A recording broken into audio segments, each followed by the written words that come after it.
think this opportunity that we're faced with in the journey of aloha is to understand that those lessons will help structure our journey so that we are successful.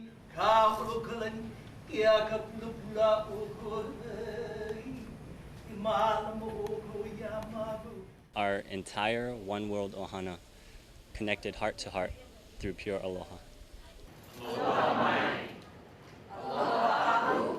Aloha mai. Aloha aku. Aloha mai. Hearing more about what everyone has to offer and learning from each other.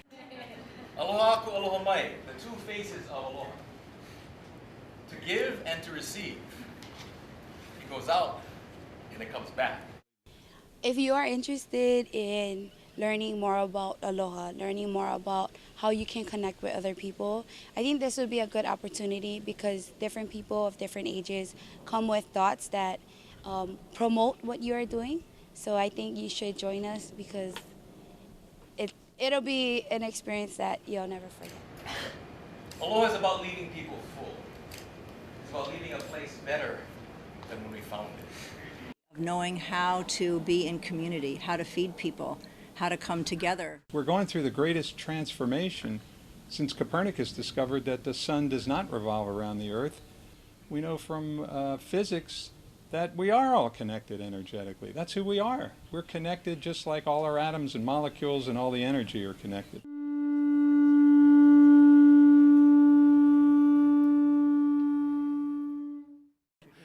Oh, Walt Whitman said, "I am large, therefore I contradict myself." Is that it? Okay. One reason I love America is because the old-fashioned poets, they talked about exactly what we're talking about. It's not a racial issue. These issues of deep culture permeate through all races. It's not a matter of race, it's a matter of common sense. It's a reality in fact, not reality by agreement. Okay. And so anyway, to answer your very short question, what do you think, Poka? I think we got to start talking about Ola instead of die. We have to hold it in our head, recognize where we stay, and not only that, and then get caught up in the awfulizing of why everything's so terrible, but we need to rebuild structures based on at least one option of moving from die to Ola. For many of you who are not familiar with the Hawaiian language, Ola is a word for health, it's a word for life. And only until we make that switch, and it can be switched even in our national security system, we can switch to an Ola concept of protecting ourselves through caring, through sharing, through love, through invitation, to say that we will not engage in any nuclear weapons, and so all of those nuclear weapons now facing Oahu or facing Hawaii, turn them, go face them someplace else. And then say, on top of that, we open, you folks want to come and verify? Come. Bring your kids with them, and then we're going to steal the hearts and minds of your children. That's how it happens, you know. You know all the local haoles? Because they came from the missionary family and they were involved in the overthrow. Now, they get a lot of them who support, yeah, we should be independent and the rest. There's something about communities that open itself and warms itself. You can change people to become warriors for Pono, warriors for this kind of stuff. Okay, I talked too much. I give you this back. I got to put back, and thank you very much.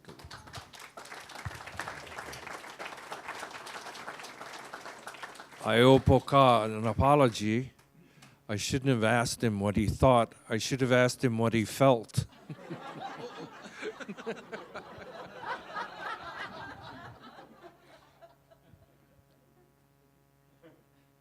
Oh, my. I'd like to unpack a little bit of what you built here through a Campbellian lens and through some pillars upon which we can, I think, begin to answer some of the wonderful questions you've posed. The first observation I'd like to make is that I think all of us become the hero of our own adventure when we're tired of being the victim. And I think there's a lesson here as we launch on this journey that we acknowledge the victimhood and the suffering, and as Ramsey said, we forgive it, and we choose. We choose in the Native American lore, we choose the curvy road.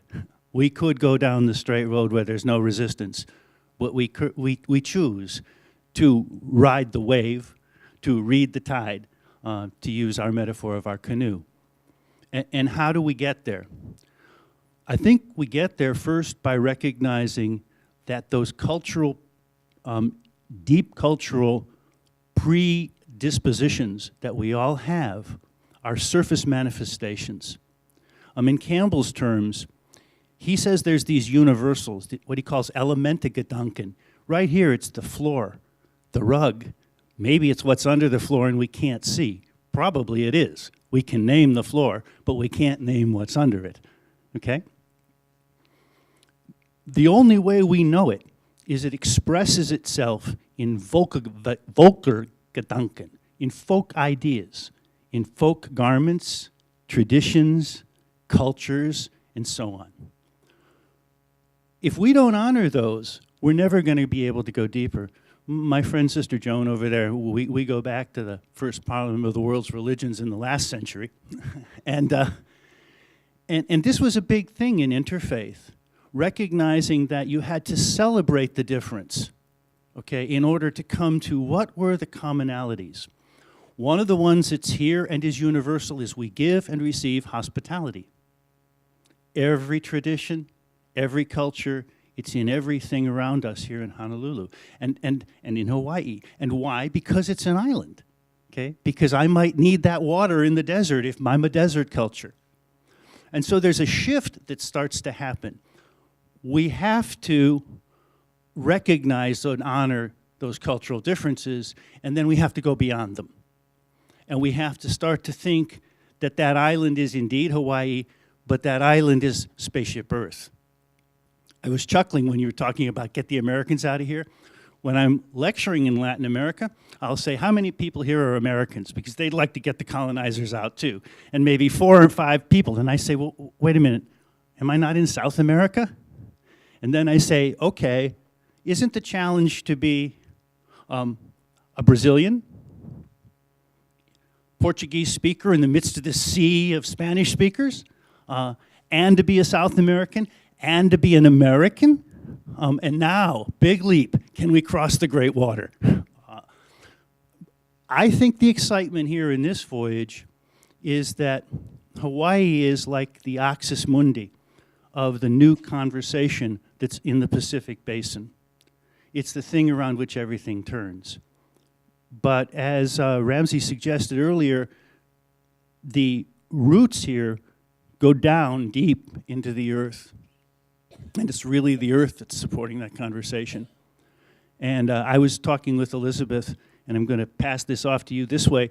Last night, the Campbell Foundation, in an attempt to start to shift these paradigms, created the Erdman Campbell Award for contribution to the mytho-poetic imagination. And we decided to honor an elder, and then ask that elder to honor a next generation visionary. And we gave the first award to Stuart Brand, who led the campaign with NASA to release the image of Earth in space. So he gave us a picture of our whole Earth, and then went on to create, well, the Whole Earth electronic link, the first bulletin board, and the Whole Earth catalog, access to tools. And we asked Stuart, who do you think? And he nominated Alexander Rose, who had founded the Long Now Foundation.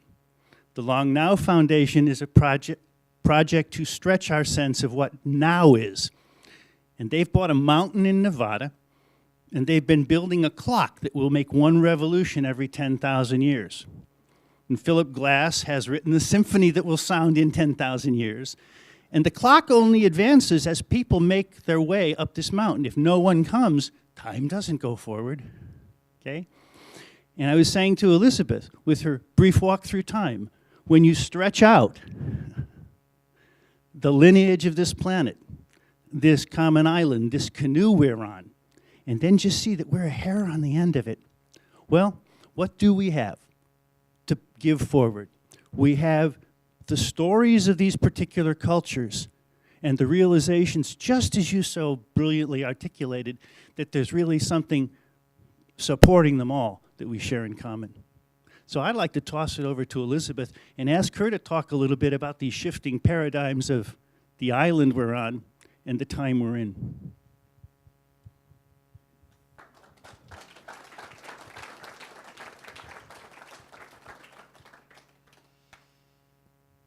Thanks, Bob. You know, I think this time we're in, even though it is always now, of course, none of you have ever been out of now, right?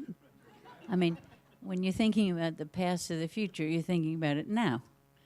This is good because, for one thing, you never run out of time. It's always now. So you can relax, okay? It's always good to be now. I want to thank Ramsey for pointing out that we're not having a discussion, but a dialogue. And that's very important to me, that everyone get this into their vocabulary, into your vocabulary. Because a lot of people think a dialogue is a conversation between two people, because we get die from Latin, but it's dialogos, dialogos. Through the word, you reach harmony, not necessarily agreement. And what you're talking about is the many cultures that enrich each other, the diversity of your body. Nature doesn't do monoculture. It's a human invention. The idea of boring monoculture, right, is a bad human invention. It just isn't anywhere in nature. And it is fascinating to me that I think what really distinguishes us is that we tell our stories out loud to each other. We have always been storytellers from the get-go. Have any of you seen the new Werner Herzog movie, came out a year ago, called Cave of Forgotten Dreams? Raise your hands if you've seen it. I wish many more people had seen it. You've probably have you all seen the beautiful drawings of animals from the Stone Age in the caves of Lascaux and Altamira? They're roughly 15,000 years old.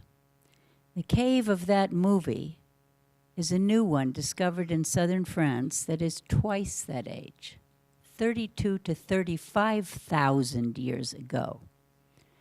Now picture us little naked two-leggeds in the Ice Age, in the forests of Europe that were connected to Africa. And so you have not only the giant, now extinct cave bears and the big stags and horses and mastodons and things like that, but you also got lions and rhinoceroses and all this stuff is running around.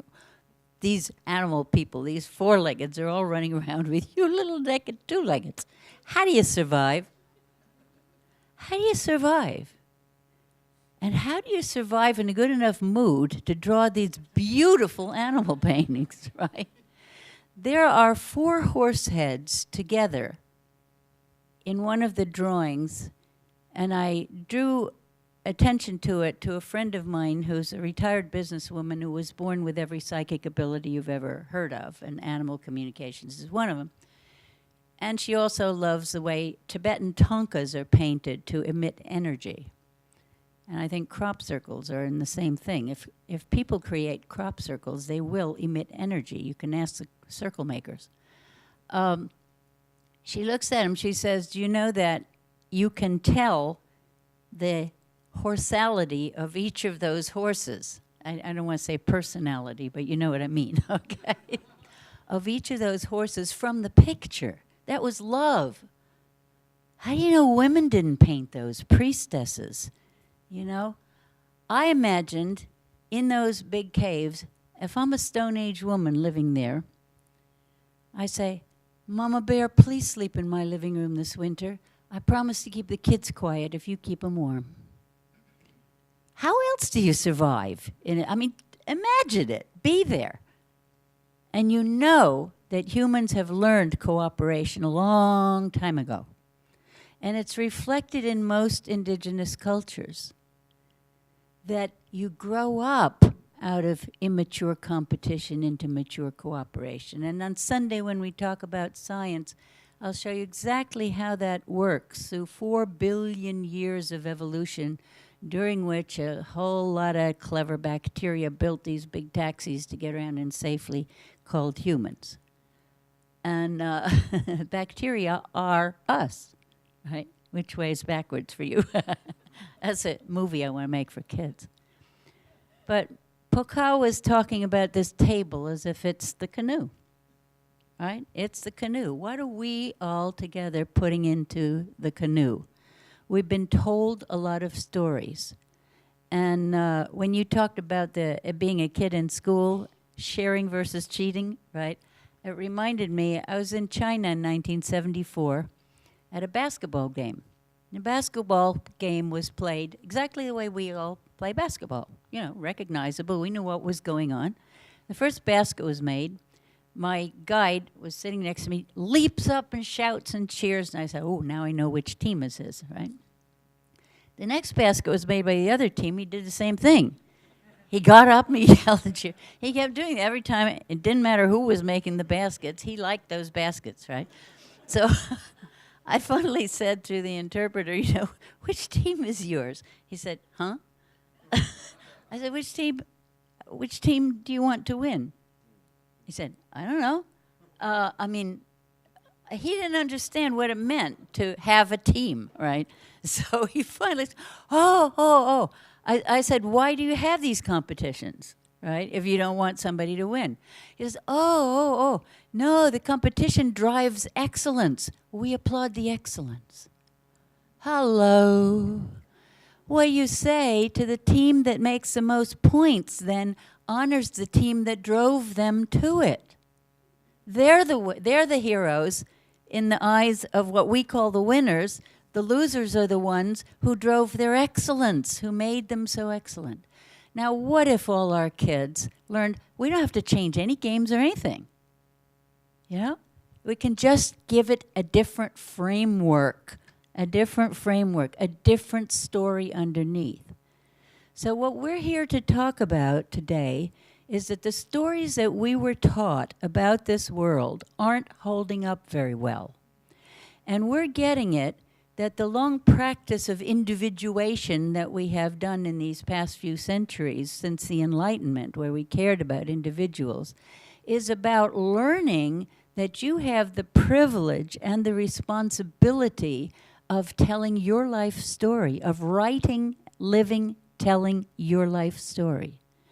And so you need to know. They used to teach a philosophy of life, you know, but they don't do that anymore. But if you think about all of your beliefs about what kind of a universe you live in and what are people and what are animals and what are politics and economics and stuff, what stories do you have in your garden of beliefs? Which ones are flowering for you? Which ones are weeds is a word I don't like because a weed is a plant inconvenient to humans or not found useful by humans, right? So, but we think about, to keep a garden beautiful, we move things around and we take some out and we replace them and we like the ones that do the flower in this way and that and we get fond of certain colors. And you are free to make a garden that suits you, and that's the being true to yourself is growing the garden that's true to you. And so you have to analyze every belief you put in that garden. Where did I get it? When did I get it? From whom? Why do I consider them an authority? What is an authority for me? What is a mentor for me? You know, and how do I become my own mentor and a mentor to others? That's your canoe that you're building because you live by your beliefs. There is nothing in your world that wasn't in somebody's mind first, in this human world, right? We thought up the tables and the chairs and stuff. And being human, being in a physical body, unpacks the creative process. Because when you're out of body, You just think it and it's there. In your dreams, right? You think table is there. You don't have to chop down a tree and make boards and get varnish and make screws and, you know, all those things that it takes. But that process of unpacking creation is important because we really then understand ourselves as co-creators, living by our stories. We have cultural stories, we have personal stories, we have club stories, we have family stories. And they're all woven in together to what you live by and how you create your reality. So if we want a good future, it's very simple. It's always now, remember. Live it now. Treat people the way you want people to treat each other in the future. Eat the food you think people should be eating in the future. Have the business relations you'd like to see people having in the future. That's how you get it. This is an island in a big blue sea. I live in a sea that's in the middle of a big landmass. The Mediterranean, the Mid-Earth Sea, was at the center of the known landmass of the time, right? So we're a puddle in a mass of land, and I live on an island in the puddle in the land. You know what is it? The flea on the frog on the bump on the log, right? Which is what you were talking about, Bob. It's turtles all the way down, right? So here we are on a planet that's wobbling a bit right now. It's a roller coaster. I am so glad I'm still around for this. I was born for this, and so were you. Face it. Admit it. How many of you came for this? Incarnated for this roller coaster ride, for this opportunity to build the world we want, right? Aloha.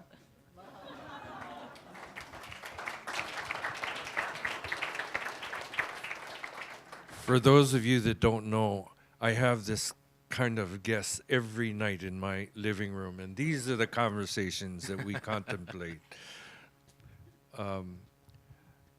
For those of you that notice that my leggings are different, this is my genealogical tattoo, and it's 2,000 years of Hawaiian genealogy.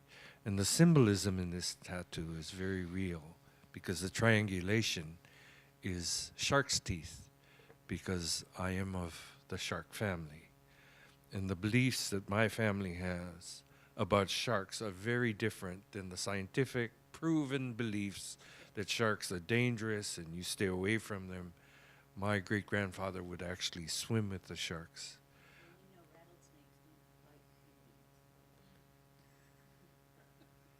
Here we go with the myths again.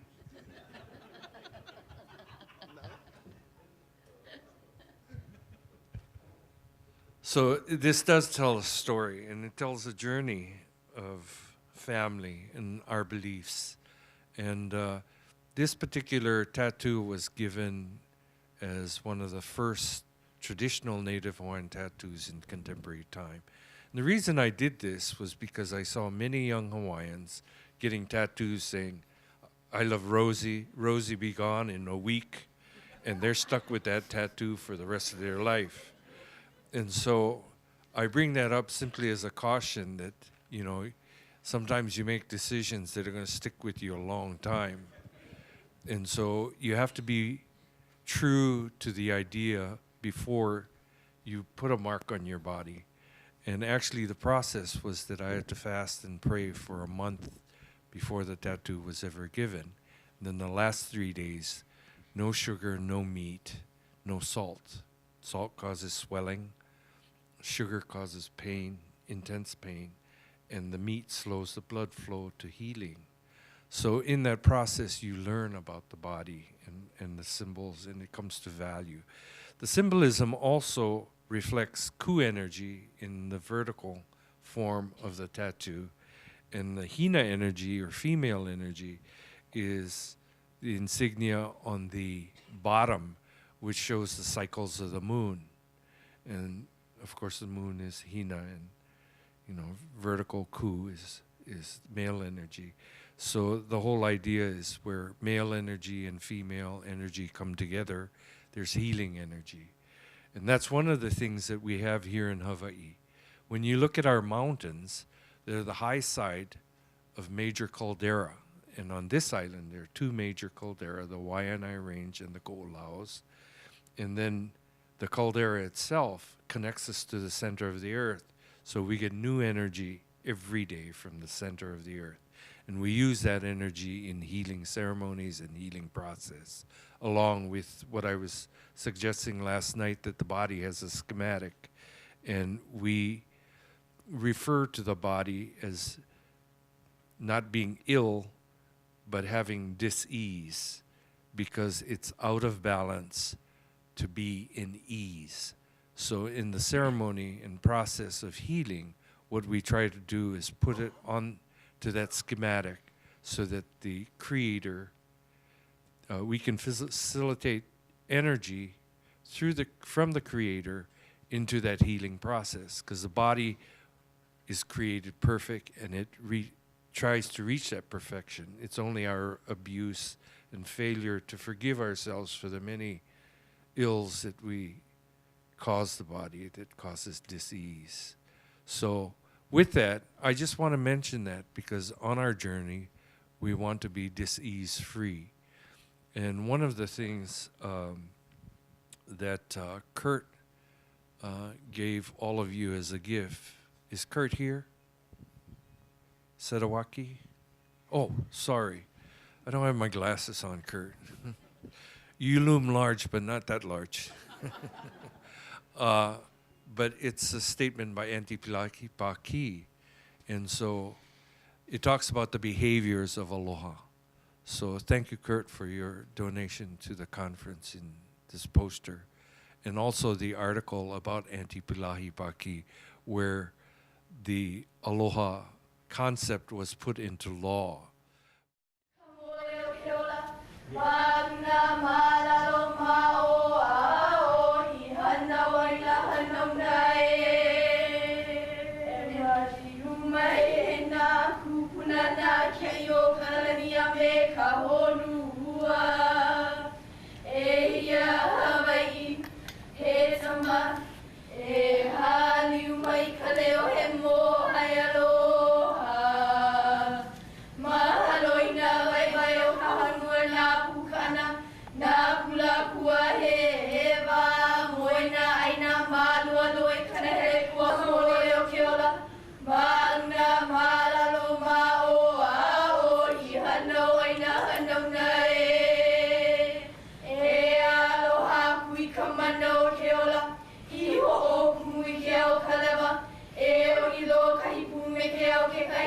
Me ke au ka horu hua